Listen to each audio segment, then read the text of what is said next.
Good morning student, welcome to physics class. ये video 11th Hindi medium वाले बच्चों के लिए है।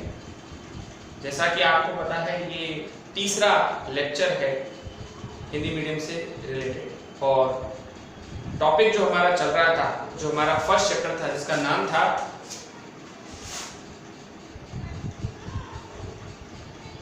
भौतिक जगत, जिसके अंदर हमने आपको विज्ञान और भौतिक विज्ञान के अंदर अंतर स्पष्ट किया था। साथ ही इसी में हमने आपको क्लासिफिकेशन यानी कि वर्गीकरण किया था। भौतिक विज्ञान में हुई खोजों के आधार पर भौतिक विज्ञान को दो भागों में वर्गीकृत किया गया है। इसका पहला भाग है चिरसम्मत भौतिकी, यानी ऐसी भौतिक विज्ञान जो वर्ष 1900 से पूर्व को खोजा गया है। वह भौतिक विज्ञान जो वर्ष 1900 से पूर्व खोजा गया है वो है चिरसम्मत भौतिकी में, और जो भौतिक विज्ञान वर्ष 1900 के पश्चात को खोजा गया है वो सब आपका आधुनिक भौतिकी के अंदर काउंट किया जाएगा। ठीक है, तो हमने आपको तो जो ब्रांच है इसके बारे में डिस्कशन किया था, उसमें सबसे पहले नंबर की आपकी थी मैकेनिक्स यानी कि यांत्रिकी, दूसरे नंबर पर आपकी थी गुरुत्वाकर्षण, और तीसरे नंबर पर आपकी थी विद्युत चुंबक। तो आज हम चौथे नंबर की जो डिस्कस कर रहे हैं, देखिए फोर्थ नंबर पर आपकी है प्रकाशिकी। प्रकाशिकी जिसको इंग्लिश में हम लोग ऑप्टिक्स भी कहते हैं।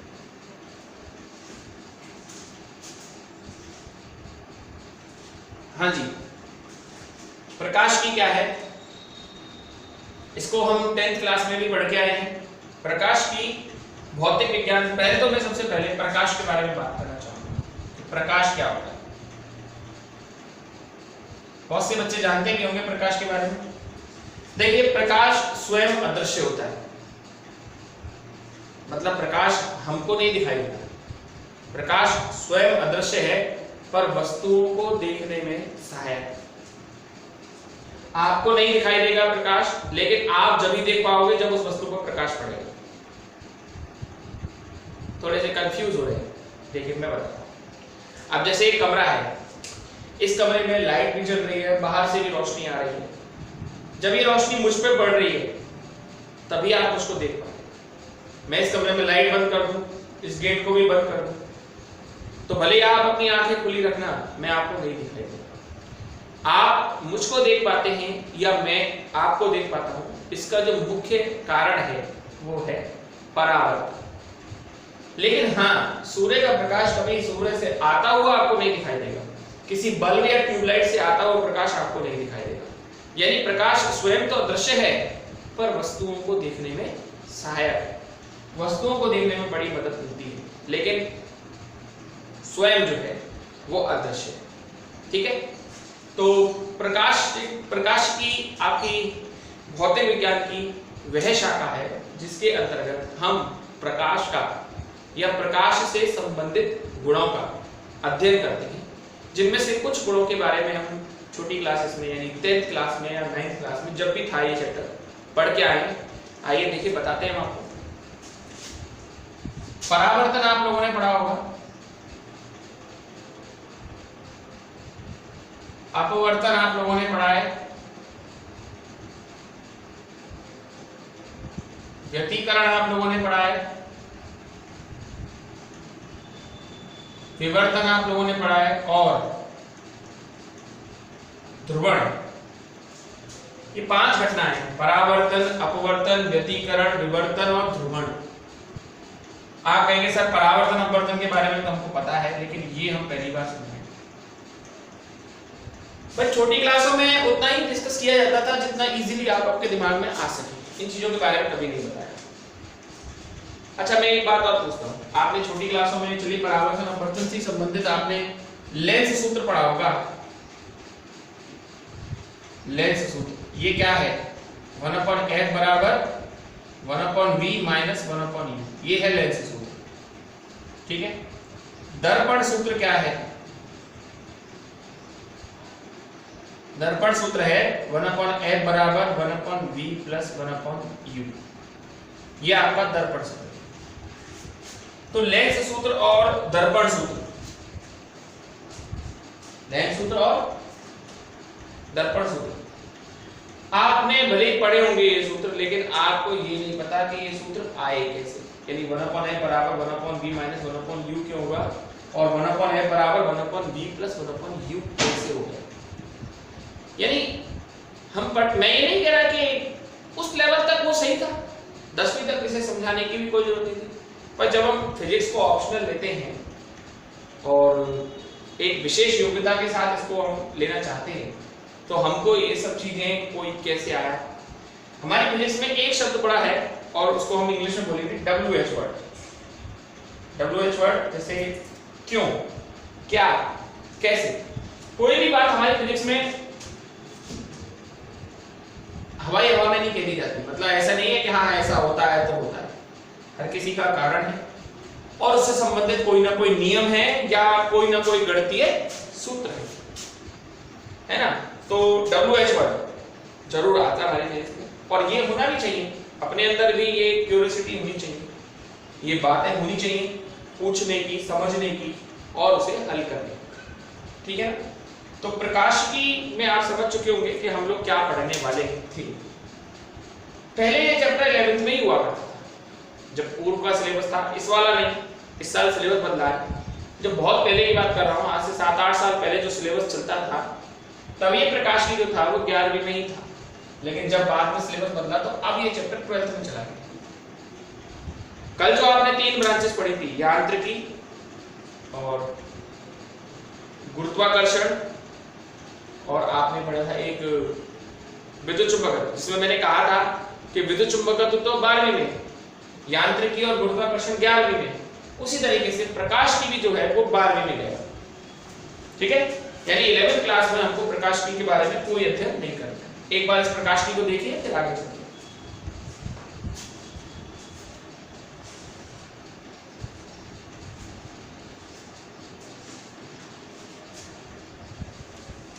तो 5वें नंबर की ब्रांच देखिए। 5वें नंबर पे है आपका ऊष्मा गतिकी, जिसको इंग्लिश में हम लोग थर्मोडायनेमिक्स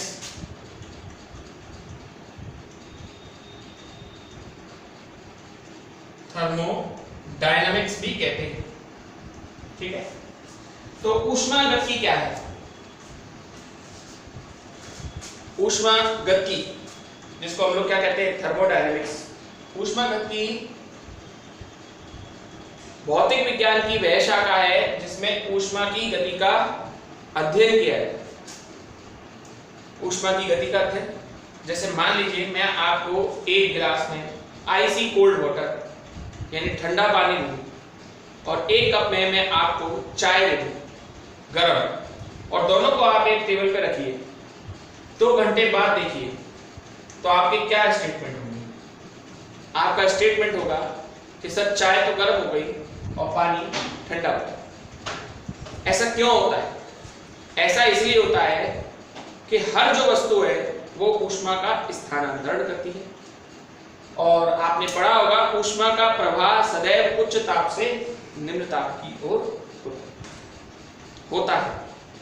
और आपने देखा होगा थर्मामीटर जो होते हैं, तापमापी जिसको हिंदी में कहते हैं, उनके अंदर मरकरी भरा होता है, मरकरी पारा। हमें जब भी कभी ह्यूमन बॉडी का टेम्परेचर निकालना होता है तो उसको हम क्या करते हैं, ह्यूमन बॉडी के संपर्क में लाते हैं तापमापी।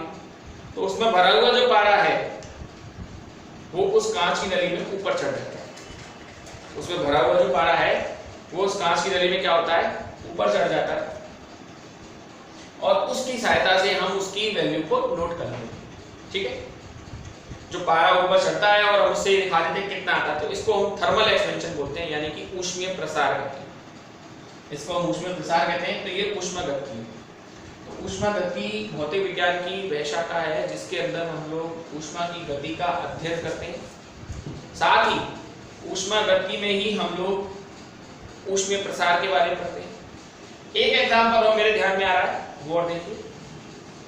मैं अगर आपको एक 2 फुट की लकड़ी दे दूं और 2 फुट की ही स्टील की छड़ दे दूं और आपसे कहूं कि इन दोनों को आप आग के संपर्क में रखिए, तो दोनों को हाथ में पकड़िए, तो लकड़ी तो हालांकि जल जाएगी थोड़ी सी, पर आप लकड़ी को हाथ में पकड़ के रख सकते हैं।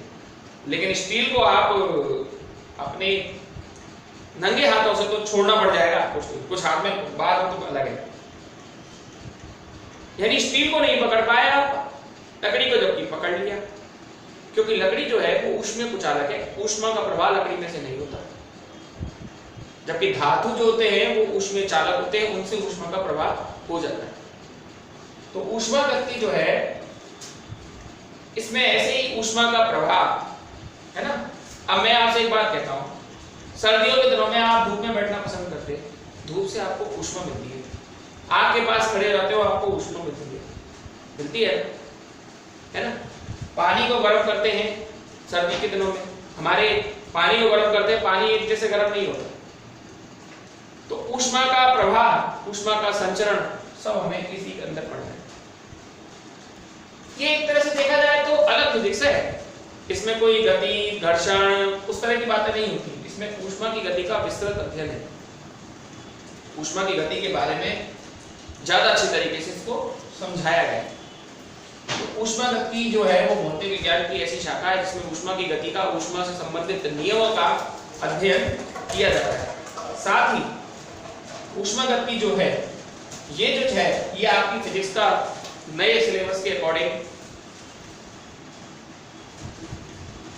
चैप्टर नंबर 12 है, और ये फिजिक्स में भी है और केमिस्ट्री में भी है। एडवांटेज हो गया आप लोगों के लिए कि आप इसे भौतिक विज्ञान नहीं पढ़ेंगे और रसायन विज्ञान नहीं पढ़ेंगे, पर सही बताऊं आपको अच्छी तरीके से तो आप इसे भौतिक विज्ञान में पढ़ने वाले, क्योंकि जब रसायन विज्ञान में पढ़ते हैं तो वहां केमिकल्स की बात होती है, तत्व की बात होती है, यौगिकों की बात होती है। यहाँ पर क्या है कि विस्तृत पूरी एकदम सही फिजिक्स चलती है इसमें। तो मुझे लगता है आपको ऊष्मागतिकी समझ में आ गया होगा। आइए आगे चलते हैं। ये सब तो बच्चों आप लोगों की थी चिरसम्मत भौतिकी। इसके बाद जो दूसरे नंबर की थी आपकी कौन सी, आधुनिक भौतिकी। आइए देखते हैं।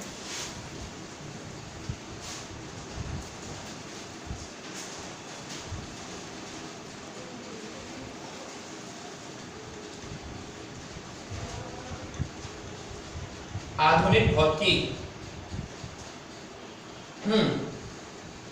आधुनिक भौतिकी क्या है? देखिए, वह फिजिक्स, ऐसा भौतिक विज्ञान जो वर्ष 1900 के पश्चात खोजा गया है, जो विज्ञान वर्ष 1900 के पश्चात खोजा गया है, उसे हम आधुनिक भौतिकी के अंदर काउंट करते हैं, आधुनिक भौतिकी के अंदर मानते हैं। और इसमें जो मुख्य रूप से ब्रांचेज हैं उसमें सबसे पहली है परमाणु भौतिकी।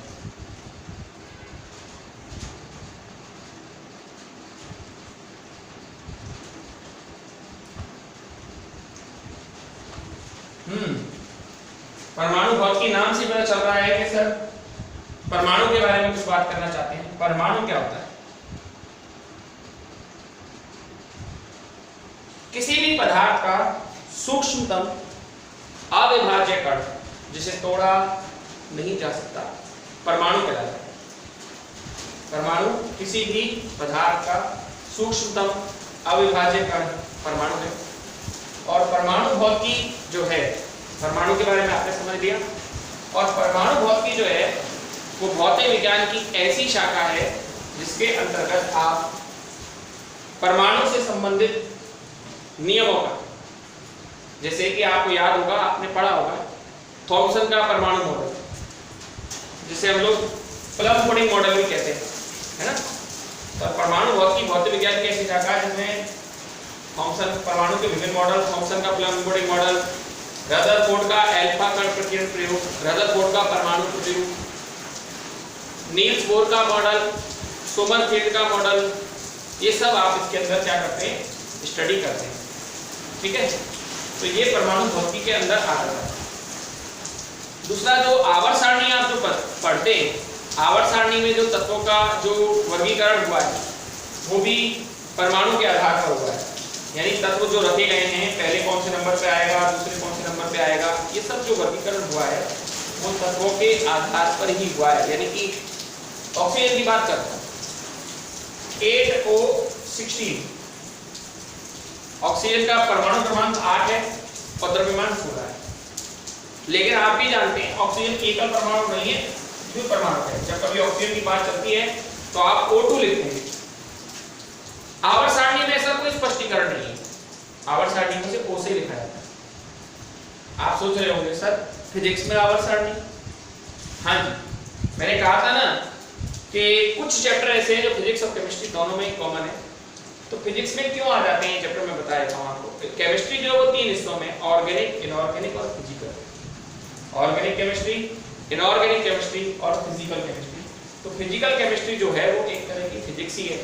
तो ये चैप्टर आपको केमिस्ट्री में ही पढ़ने को मिलता है और फिजिक्स में ही पढ़ने को मिलता है। केमिस्ट्री में जो ये चैप्टर है वो आपका 11th क्लास में ही है और 12th में है फिजिक्स में ये चैप्टर, है ना। फिजिक्स में ये चैप्टर 12th में है। समझ में आप लोगों को आ गया होगा कि परमाणु भौतिकी में आप क्या पढ़ने वाले हैं, ठीक है। आइए हम अगली ब्रांच के ऊपर बात करते हैं। भौतिक विज्ञान की जो अगली शाखा है वो है नाभिकीय भौतिकी। जो अगली शाखा है भौतिक विज्ञान की वो है नाभिकीय भौतिकी।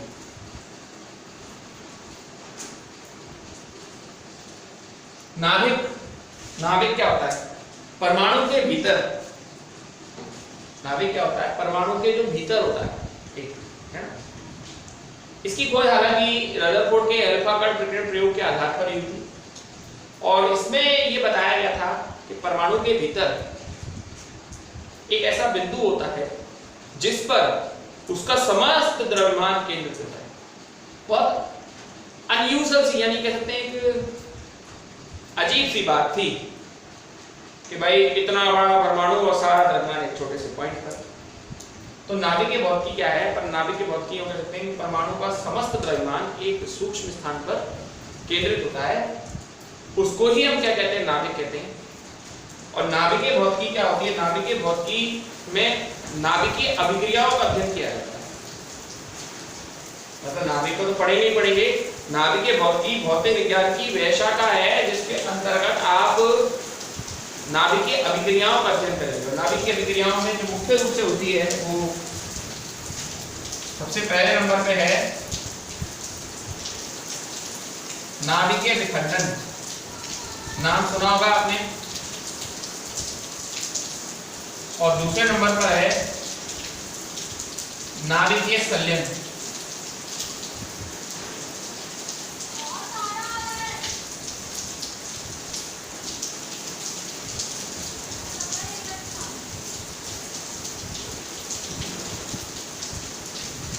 हाँ जी, नाभिकीय विखंडन, नाभिकीय विखंडन और नाभिकीय संलयन पहले आपने इसको पढ़ा है। इसको इंग्लिश में न्यूक्लियर फिजन,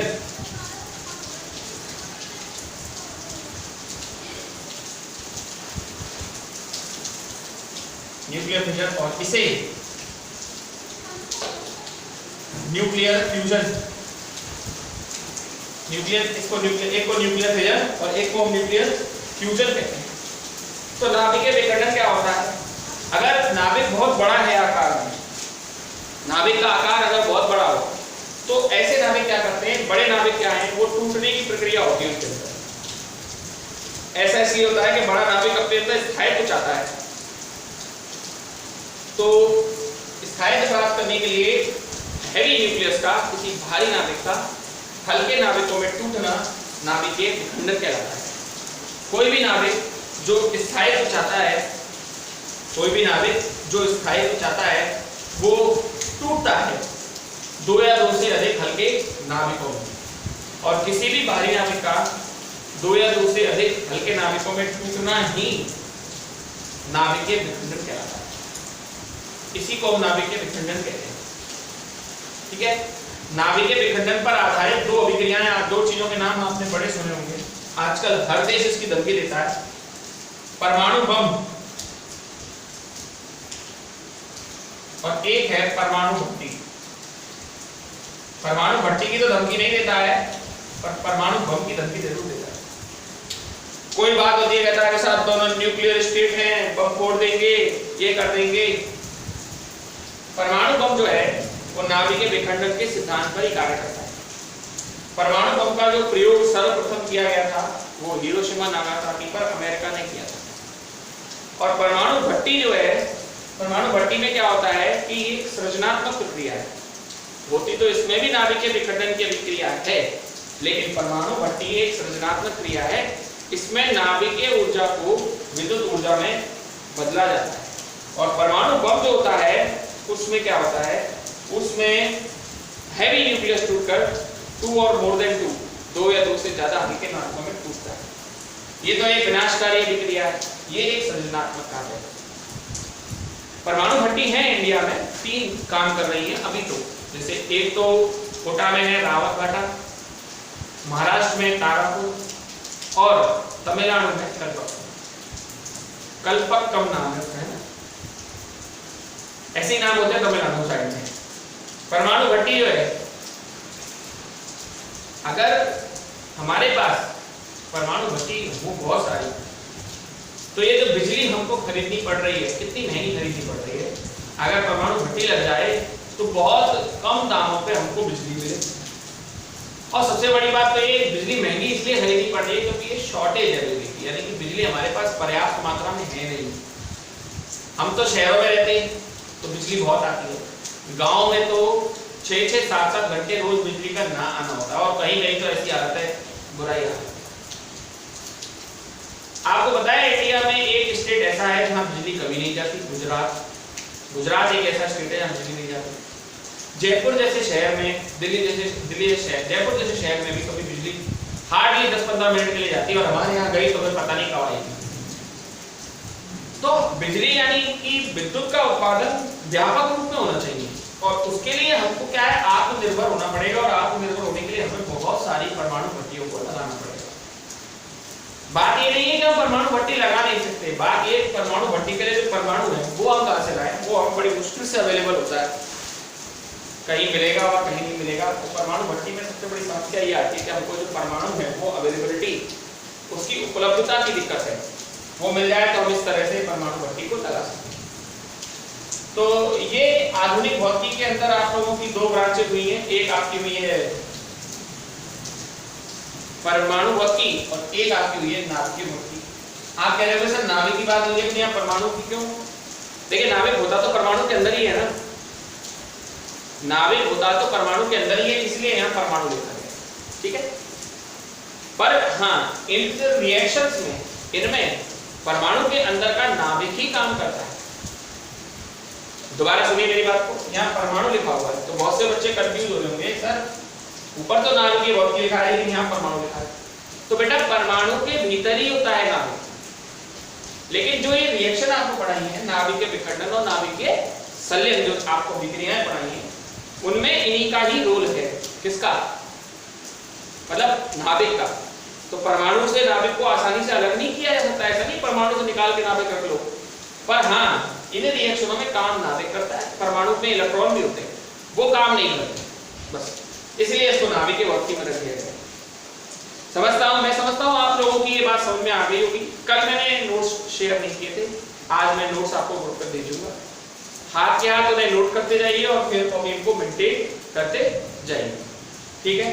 और ऑनलाइन लेक्चर में आप लोगों को पता ही है कि दिक्कतें काफी ज्यादा हैं, वर्चुअल क्लास इनको बोलते हैं।